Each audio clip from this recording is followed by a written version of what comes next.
Hi, kinky people. It's Mistress Vega. Lady Katie. And welcome to The Bonding Experience. And today, our topic is Dungeon / scene etiquette.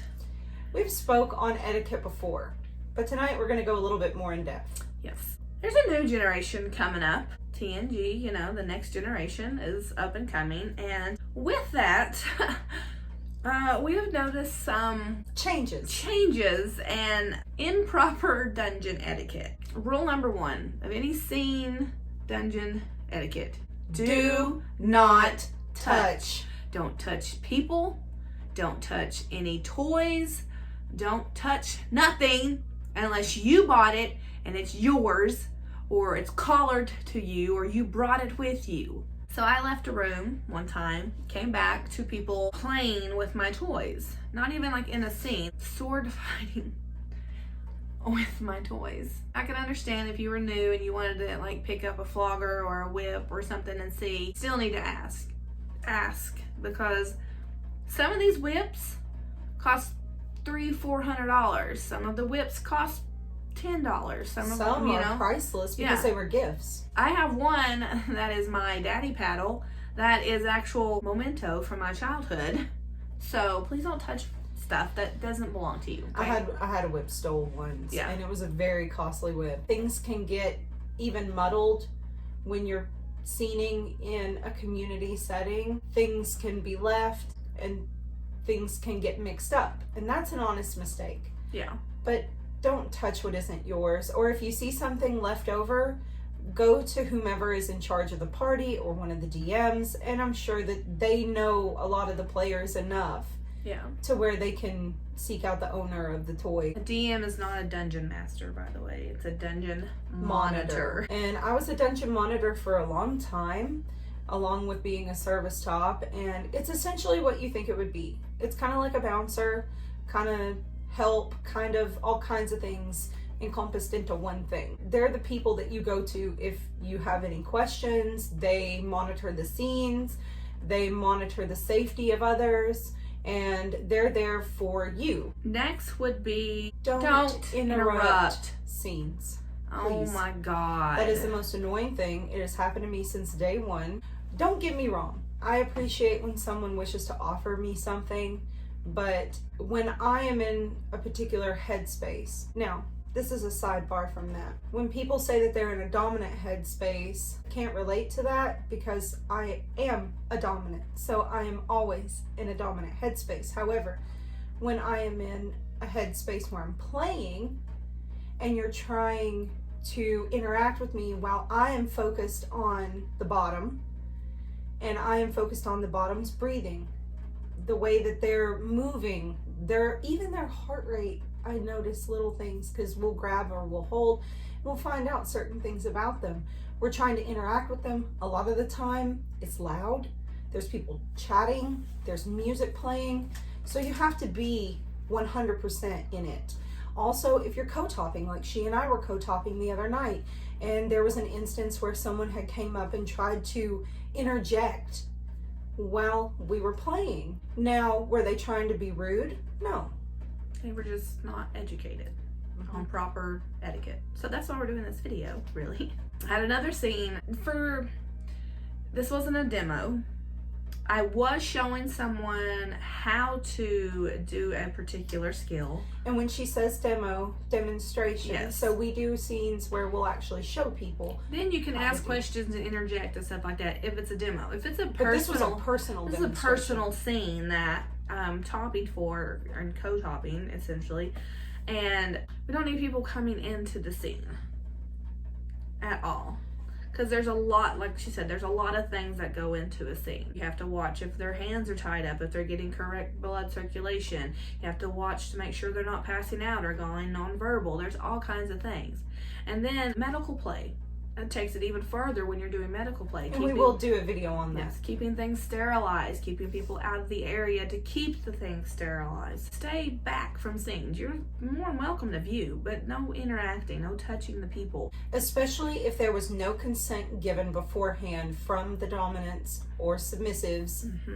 interacting in this scene. Don't come into a scene, even if you know the person, you've seen with the person 50 million times. If they That's are with, not your scene. No, that's not yours. If you did not talk about it beforehand with the top and the bottom, do not interject into that scene. Don't. Because they're both in a headspace not to give you the answer they really want to give you. Because you're interrupting something that they're in the middle of doing, so they're just going to be like, yeah, sure. You were ruining the whole thing. If they wanted you in it, they would say, or, something like that. So stop. Don't. If you are a spectator around a scene, don't bump into anyone. Don't touch anyone.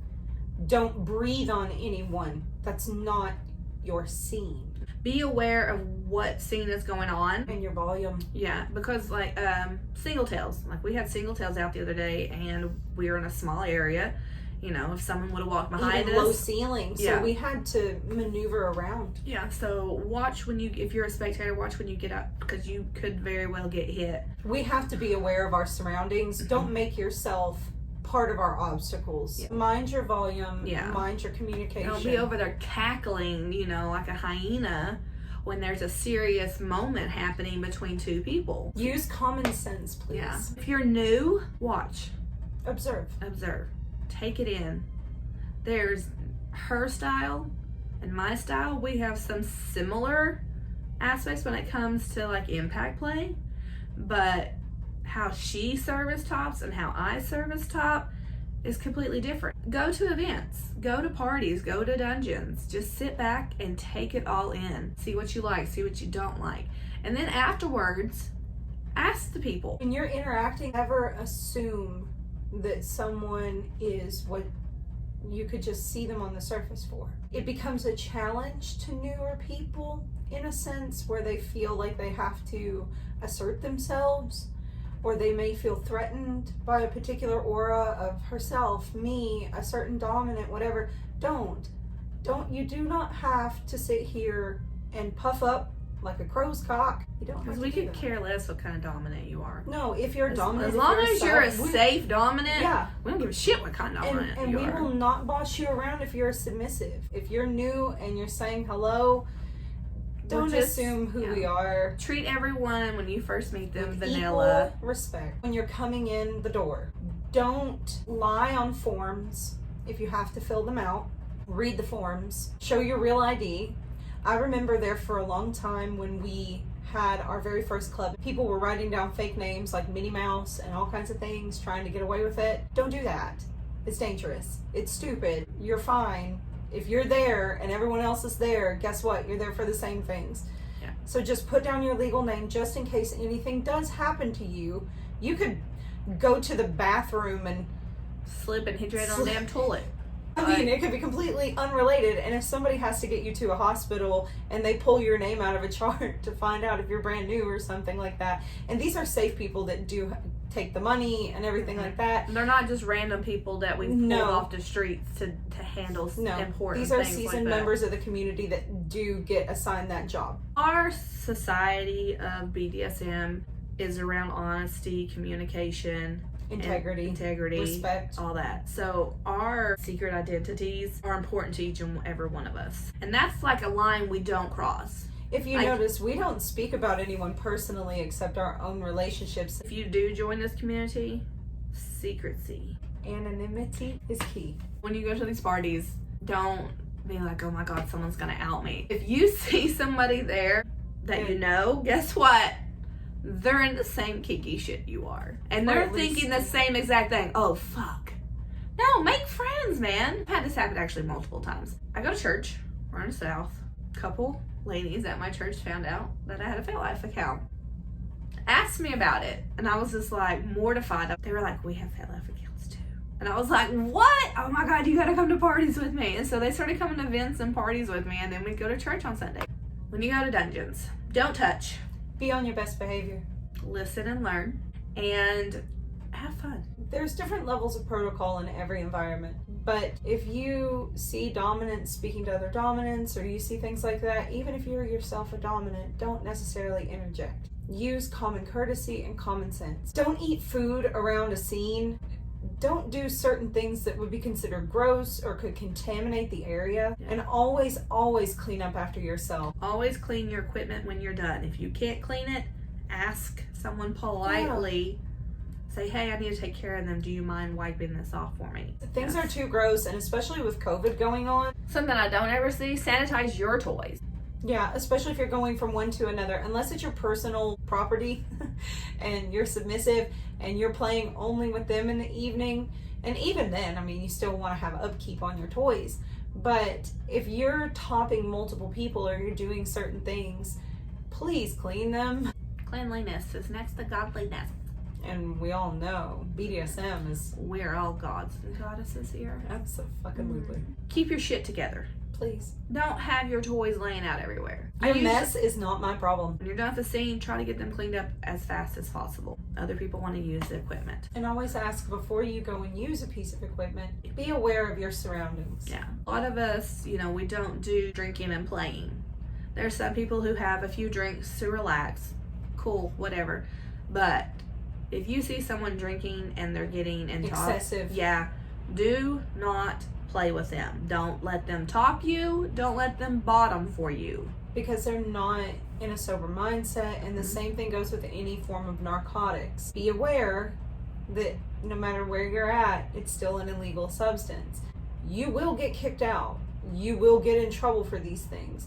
That isn't something that is encouraged in BDSM. If somebody were to play you and you still seem somewhat sober and something were to happen to you, everybody involved can get in trouble. Or you can get severely hurt. Mm-hmm. Or if you're playing and you get cut open, split open, you're going to bleed profusely compared to someone who isn't.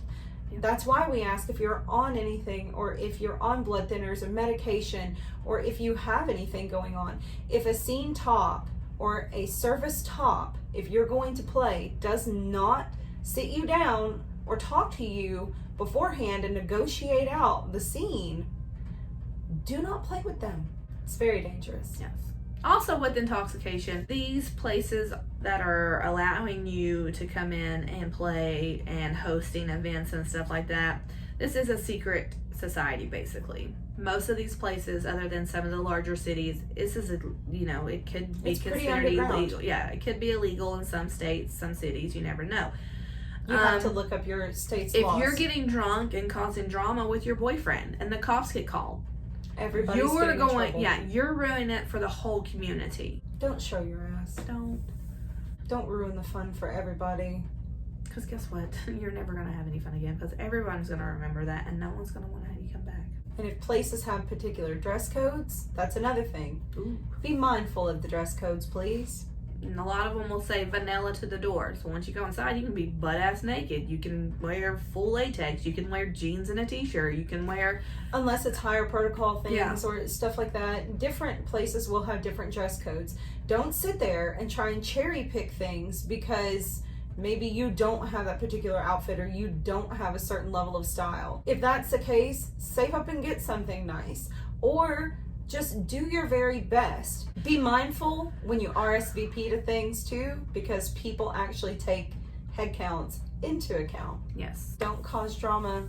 We will kick you out. You will get kicked out and banned. If you're not ready to step into this level of BDSM and whatever alternative lifestyle, you need to get your shit straight before you join, because we don't do drama. I hope you guys enjoyed our dungeon etiquette rant. It's not just our personal opinions. We have been personally complained to as DMs or party hosts. Service tops. Yeah, that this is happening or so-and-so's doing this.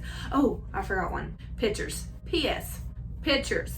Do not take any pictures. Don't even take a selfie. No photos, no videos, Nothing. no anything. Unless the person that you're taking it of has consent, the person's foot that is in the background has consent, the person's hair that just whisks by has consent for you to take that picture. Do not take pictures at parties. Pictures can be allowed, but it's a slippery slope and it's a very situational situation. 99% of the time, photos, videos, and anything like that is not allowed. It's prohibited. Or step outside. If you're going to take a phone call or anything like that. Oh yeah, go phone calls outside. Yes. Fully clothed. If you guys have any questions or comments regarding this video, or you have any questions or comments regarding dungeon etiquette, please drop it down below. We'll do our best to respond as best as possible. However, we're not encyclopedias, we're just doing our best. Thank you for viewing our video. Please like, subscribe, and hit that notification bell so you can get us every time we upload. Bye!